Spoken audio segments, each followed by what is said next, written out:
2025 সালের 22 আগস্ট উত্তর কোরিয়ার রাষ্ট্রীয় গণমাধ্যমে সম্প্রসারিত একটি বিশেষ প্রতিবেদনে দেখা যায় দেশটির সর্বোচ্চ নেতা কিম জং উন ইউক্রেন যুদ্ধকে ঘিরে রাশিয়ার প্রতি তার সম্পূর্ণ সমর্থন আবারও প্রকাশ করেছেন। ওই প্রতিবেদনে জানানো হয়, পিংইংয়ে আয়োজিত একটি আনুষ্ঠানিক ও আবেগঘন অনুষ্ঠানে কিম জং উন রাশিয়ার হয়ে ইউক্রেনে যুদ্ধ নিহত সেনাদের প্রতিকৃতির সামনে গিয়ে সম্মান পদক স্থাপন করেন।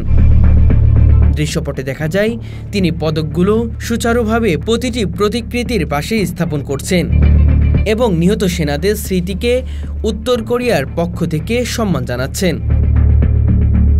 এ সময় অনুষ্ঠানে উপস্থিত উত্তর কোরিয়ার সেনা ও সামরিক কর্মকর্তাদের একটি বড় অংশ দৃশ্যত আবেগাপ্লুত হয়ে পড়েন। কিম জং উন নিজেই সৈন্যদের সাথে কুশল বিনিময় করেন এবং তাদের আলিঙ্গন করে গভীর সহমর্মিতা প্রকাশ করেন। এই দৃশ্যকে কেন্দ্র করে বিশ্লেষকরা বলছেন, ইউক্রেন যুদ্ধের শুরু থেকে উত্তর কোরিয়া প্রকাশ্য রাশিয়ার পাশে দাঁড়ালেও এবার কিম জং উনের এই ধরনের প্রতিকৃতি পদক্ষেপ রাশিয়ার সঙ্গে সামরিক ও রাজনৈতিক বন্ধনকে আরও দৃঢ় করার ইঙ্গিত বহন করছে। অনুষ্ঠানটিকে ঘিরে প্রচারিত সংবাদে রাশিয়ার বীরত্বপূর্ণ ত্যাগ এবং অটল সংগ্রাম এর প্রশংসা করা হয়। পাশাপাশি এটিও উল্লেখযোগ্য করা হয় যে উত্তর কোরিয়ার জনগণ রাশিয়ার এই যুদ্ধকে নিজেদের যুদ্ধ অংশ হিসেবে দেখছে। অনেকে মনে করছে এই দূরদর্শী শুধু রাশিয়ার প্রতি সংহতি নয়, বরং পশ্চিমা শক্তির বিরুদ্ধে উত্তর কোরিয়ার অবস্থানকেও পুনরায় স্পষ্ট করছে। উত্তর কোরিয়ার রাষ্ট্রীয় গণমাধ্যম এমনভাবে পুরো অনুষ্ঠানটি সম্প্রচার করে রাশিয়া উত্তর কোরিয়ার ঐক্যবদ্ধ এক অবিচ্ছেদ্য বন্ধনে আবদ্ধ।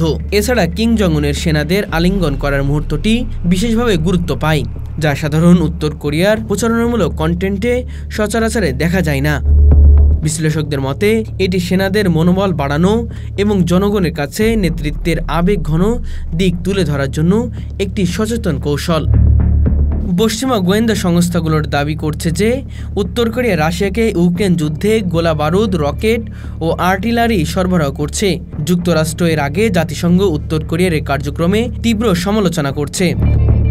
জাতিসংঘ নিরাপত্তা পরিষদের রেজুলেশন অনুযায়ী উত্তর কোরিয়ার যে কোনো ধরনের অস্ত্র রপ্তানি নিষিদ্ধ, কিন্তু আন্তর্জাতিক মহলে মনে করছে কিম জং উনের এই প্রকাশ্য সমর্থন আন্তর্জাতিক আইন ও জাতিসংঘের নীতি সরাসরি চ্যালেঞ্জ।